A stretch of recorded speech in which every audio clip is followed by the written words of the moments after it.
Баршаларыңызға сәлем достар. Бүгін өте дәмді үйде тұрған алмалардан алмалы бәліш беземен дайындадым. Міндетті түрде жасаңыздар. Өзіме өте қатты ұнады. Нағыз шаймен ішетін өте тәтті, дәмді болып шығады. Ең бастысы пирогты толықтай суытып барып кесіңіздер. Мен осылай жылы күйінде кестім, себебі қызым жегісі келіп сұрап қоймағандықтан осылай кесуге тура келді. Ең бастысы дәмді, тойымды, шаймен ішкенге нағыз пирогтың бірі болып келеді.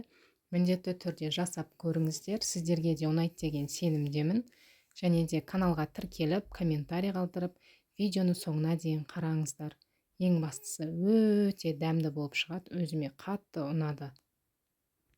Алдымен пирогтың тестасын дайындап аламыз. Ол үшін бізге бөлме температурасындағы сары май, қант ұнтағы, ұн, жұмыртқаның сарысы және де қамыр қопсытқыш қажет болады. Ыдысымызға сары майымызды саламыз. Оның үстіне қант ұнтағын немесе қантты да пайдалансаңыздар болады. Жақсылап екеуін миксерлеп аламыз. Кейін оның үстінен жұмыртқаның сарысын қосамыз. Тағы да бір қайтара жақсылап миксерлейміз. Одан кейін үстіне ұнымызды қосамыз. Ұнды міндетті түрде електен өткізіп алыңыздар. Және де қамыр қопсытқышты қосып, жақсылап өте жұмсақ, әдемі қамыр шығады. Жақсылап қамырымызды илеп аламыз. Кейін иленген қамырдың кішірек бөлігін алып, тоңазытқышқа қатырып қоямыз.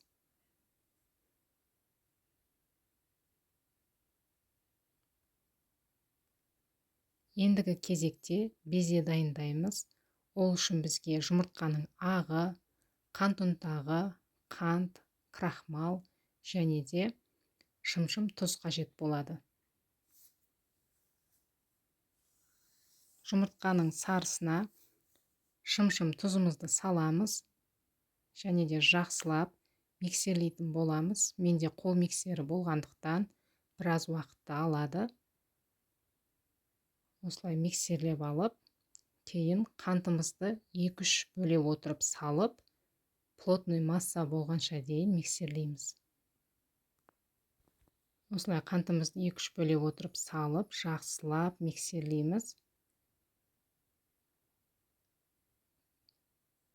Осылай төңкеріп көрген кезде бізде массамыз ағып кетпейтін болу керек. Кейін оның үстінен қант ұнтағын саламыз. Және де кукурузный крахмалды салып, лопатаның көмегімен астынан үстіне қарай массамызды басып алмай жақсылап араластырамыз.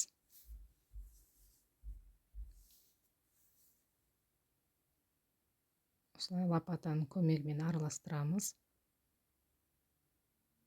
Бізде осымен беземіз дайын болады. Енді кезекте алмалы салмамызды дайындаймыз. Ол үшін бізге алма, қант, ұн, лимонның соғы және де кукурузный крахмал қажет болады. Алмамызды терканың үлкен көзінен өткізіп аламыз.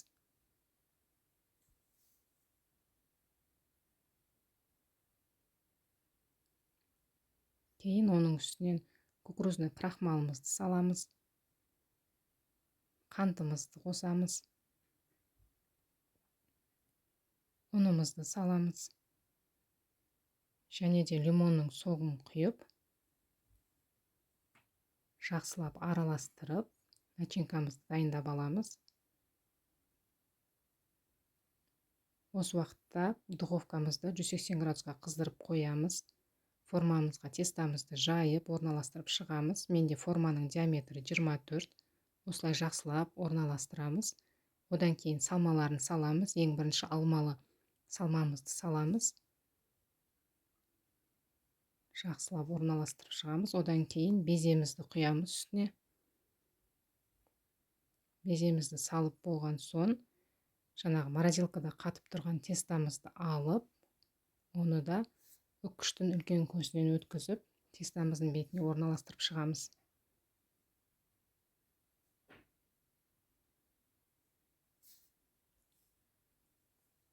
осылай жақсылап жан-жағын барлығын орналастырып, алдын ала қызып тұрған 180 градуста 30-35 минут аралығында пісіп шығады. Әркімнің духовкасы әрқалай, сол себептен духовкаларыңызға қарай көресіздер. Негізінде мен 180 градуста 35 минуттай пісірдім. Міне бізде пирогымыз өте биік болып көтеріліп шықты. Енді жақсылап суытып барып кесетін боласыздар. Міндетті түрде осы рецептпен жасап көріңіздер. Өте дәмді болып шығады. Сіздерге ұнайды деген сенімдемін. Менімен бірге болғандарыңызға рахмет. Каналға тіркеліп, комментарий қалдыруды ұмытпаңыздар.